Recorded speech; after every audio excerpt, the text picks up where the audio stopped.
সবসময় একই রকম পরোটা খেয়ে যদি বোর হয়ে যান তাহলে কিন্তু এই রকমভাবে একবার পরোটা বানিয়ে দেখতে পারেন। অসম্ভব সুন্দর হয় খেতে আর ভীষণ নরম হয়। নমস্কার, আমি জয়িতা আর আপনারা দেখছেন জয়িতার পাকশালা। তাহলে শুরু করা যাক আমার আজকের রেসিপি দই পরোটা। এই দই পরোটা বানানোর জন্য প্রথমেই আমি একটা বাটির মধ্যে 1.5 কাপ ফ্যাটানো টক দই নিয়ে নিয়েছি।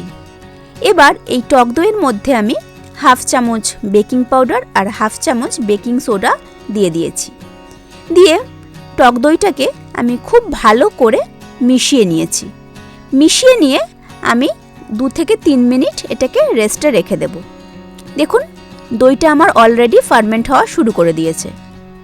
এবার যে কাপ মেপে আমি দই নিয়েছিলাম সেই কাপ মেপে আমি 3 কাপ ময়দা নিয়ে নিয়েছি। এক্ষেত্রে মনে রাখতে হবে ময়দার পরিমাণ যতটা হবে ঠিক তার হাফ পরিমাণ হবে দই। আমি 3 কাপ ময়দা নিয়েছি, তাই 1.5 কাপ দই নিয়েছি।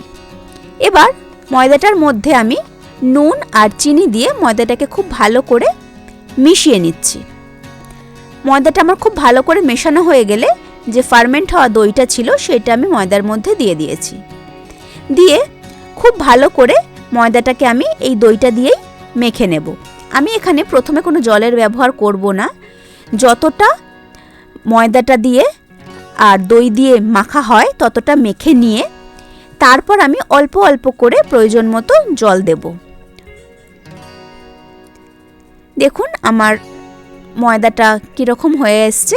আমি অল্প একটুখানি জল অ্যাড করে ময়দাটাকে ভালো করে ঠেসে ঠেসে পুরো ময়দাটা মেখে নিয়েছি।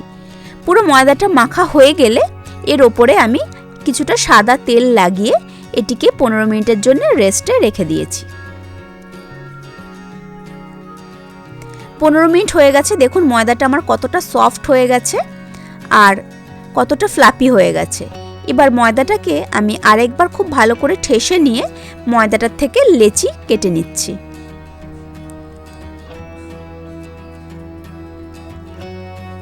আমার ময়দাটা থেকে সমস্ত লেচিগুলো কাটা হয়ে গেছে। এবার এক একটা লেচি নিয়ে আমি পরোটার শেপে বেলে নিয়েছি। আমার পুরো পরোটার শেপে বেলা হয়ে গেলে এবার এটাকে একদম দোকানের মতো করার জন্যে আমি পরোটাটার ওপরে গ্রেট করে রাখা গাজর, একটু সামান্য কালো তিল আর কুচিয়ে রাখা ধনেপাতা দিয়ে দিয়েছি। দিয়ে খুব ভালো করে একটু চেপে নিয়ে আমি এটাকে গরম তাওয়ার মধ্যে দিয়ে দিয়েছি।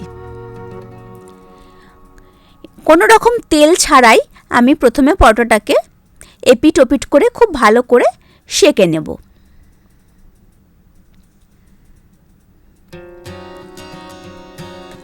খুব ভালো করে এপিট ওপিট করে একটু লালচে রং করে আমি পরোটাটাকে একটু সেঁকে নিচ্ছি।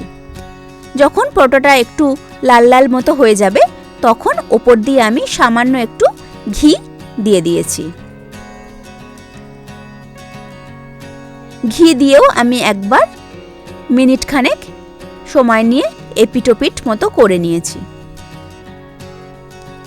এইভাবে আমি আমার প্রতি কটা পরোটা ভেজে নিয়েছি।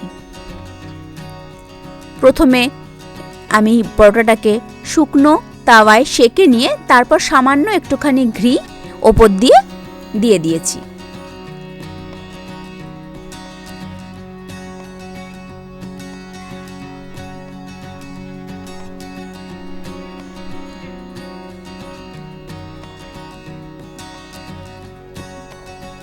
দেখুন কত সুন্দর তৈরি হয়ে গেছে আমার আজকের দই পরোটা।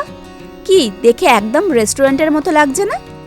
আর ওপরে একটু বাটার দিয়ে সার্ভ করে দিন যে কোনো ভেজ বা নন ভেজ সাইড ডিশ দিয়ে।